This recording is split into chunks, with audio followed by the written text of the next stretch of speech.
법정형 중 최저형이 아닌 형은 사형밖에 없습니다.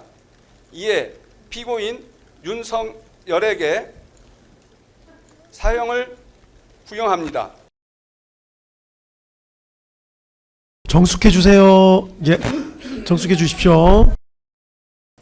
특검의 최종 의견 진술, 논고 및 구형 절차 진행하겠습니다. 마이크 조금만 가까이 해주십시오. 예. 옆에서 조금 도와주십시오. 예. 예, 옆에서 조금 도와주십시오. 예, 예.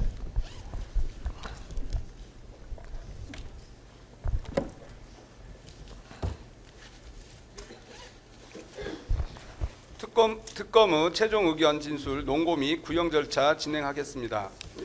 본격적인 논고에 앞서 이 사건 비상계엄 및 내란 범행과 관련하여 장기간에 걸친 심리와 다수 공판기를 통하여 실체적 진실의 규명에 최선을 다하여 주신 재판부 노고에 깊은 경의를 표합니다.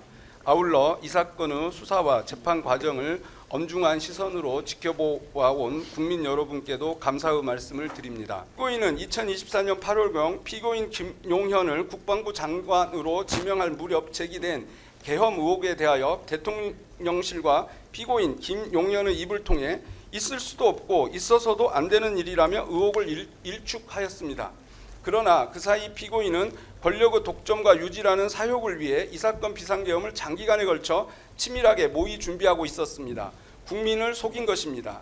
피고인은 비상계엄 실행에 필요한 군경을 동원하기 위하여 특전사, 수방사, 방첩사를 지휘하는 사령관을 중장으로 진급시켜 보직시킨 뒤 이들을 수시로 대통령 관저로 은밀히 불러 당시의 여소야대 정치 상황이 비상계엄 선포 없이는 해결이 어려운 것처럼 반복적으로 주입하는 방법으로 그들을 위헌적 비상계엄에 유인하였고 결국 그들은 역사에 영원히 기록될 내란의 핵심 공범이 되어 구속 재판을 받고 있습니다.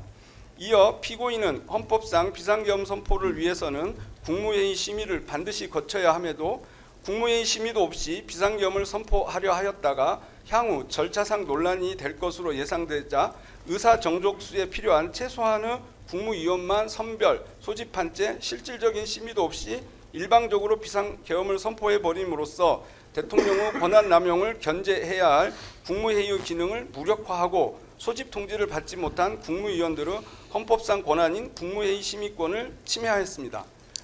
그러고 나서 마치 국무회의 심의를 적법하게 거친 것처럼 계엄 해제 이후에 국무총리와 국무위원들의 부서를 조작하기도 하였습니다.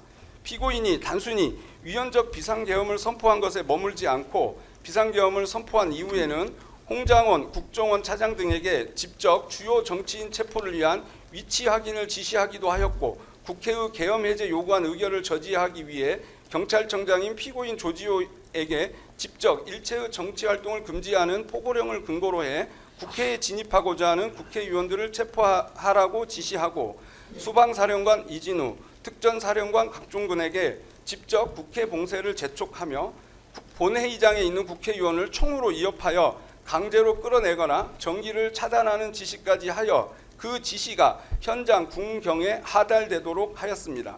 피고인은 국회가 계엄 해제 요구안을 의결한 이후에도 지체 없이 계엄 해제를 선포하지 않은 채 국회의 해제 요구를 거부하거나 비상계엄을 선포할 방안까지 모색하다가 국회의 비상계엄 해제 의결 후 군의 태도가 소극적으로 바뀌어 따르지 않을 것으로 보이자 계엄 해제를 공표할 수밖에 없게 된 것이며 자발적으로 중단한 것이 아닙니다. 피고인은 비상계엄 선포 요구를 조성하기 위하여 북한의 무력 도발을 유인하기 위해 선제적 군사 조치를 기획하고 실행까지 하였습니다. 그리고 정보 수집과 공작을 임무로 하는 국군정보사령부를 중심으로 제2수사단을 구성하여 고문으로 부정선거를 조작하려 하였고 단전단수라는 비인간적 방법을 통해 비판 언론사를 폐쇄하려 하였습니다. 피고인이 실제 실행하거나 기획한 범행 수법은 형을 가중할 사유가 된다 할 것이며 감경의 여지는 전혀 없습니다. 피해자에 대한 관계 및 범행 후 정황에 대하여 말씀드리겠습니다. 이 사건 내란 범행으로 인한 궁극적인 피해는 결국 피고인이 대통령으로서 헌법 질서를 수호하고 국민의 기본권을 보호하는 데 최선을 다할 것이라고 기대하고 신뢰했던 국민이라고 할 것입니다. 그러나 피고인은 계엄 선포 이후 국가와 사회에 엄청난 피해와 해악을 초래한 이 사건 내란 범행을 진지하게 반성하기는커녕 국민에게 단 한 번도 제대로 사과를 한 적이 없습니다. 오히려 독재와 장기 집권을 위해 이 사건 비상계엄을 선포한 이유를 숨긴 채 비상계엄의 원인을 야당 탓으로 돌리고 경고성 또는 호소형 계엄 등의 납득하기 어려운 주장을 하며 이 사건 비상계엄이 정당한 것처럼 지지자들을 선동하고 사회 분열과 국민 상호간 반목을 부추기는 등 국민을 분노케 하고 있습니다.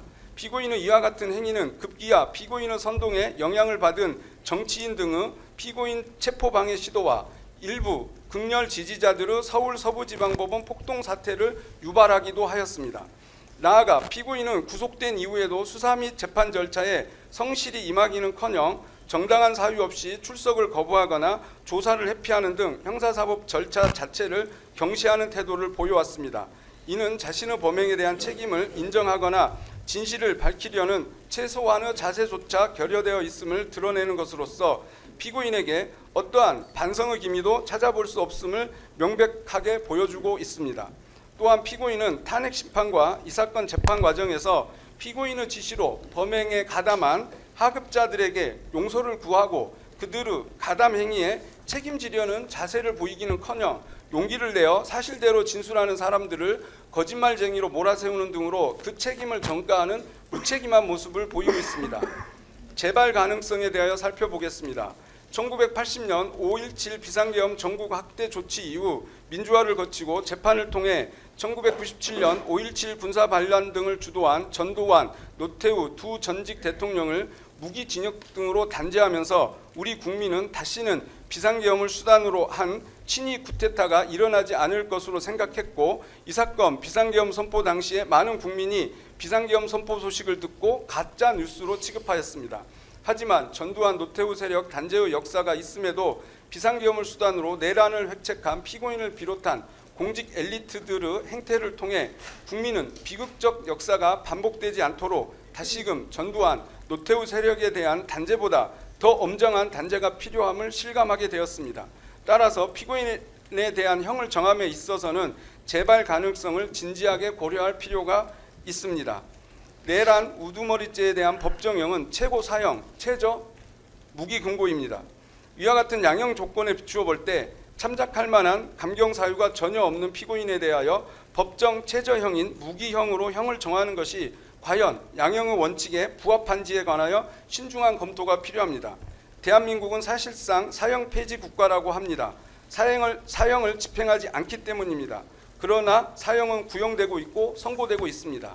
대한민국 형사사법에서의 사형은 집행하여 사형을 시킨다는 의미가 아니라 공동체가 재판을 통해 범죄 대응 의지와 그에 대한 신뢰를 구현하는 것으로 기능하고 있는 것입니다. 피고인은 반성하지 않습니다. 양형에 참작할 사유가 없고 오히려 중한형을 정해야 합니다. 따라서 법정형 중 최저형으로 형을 정함은 마땅하지 않습니다. 법정형 중 최저형이 아닌 형은 사형밖에 없습니다. 이에 피고인 윤석열에게 사형을 구형합니다. 정숙해 주세요. 예, 정숙해 주십시오.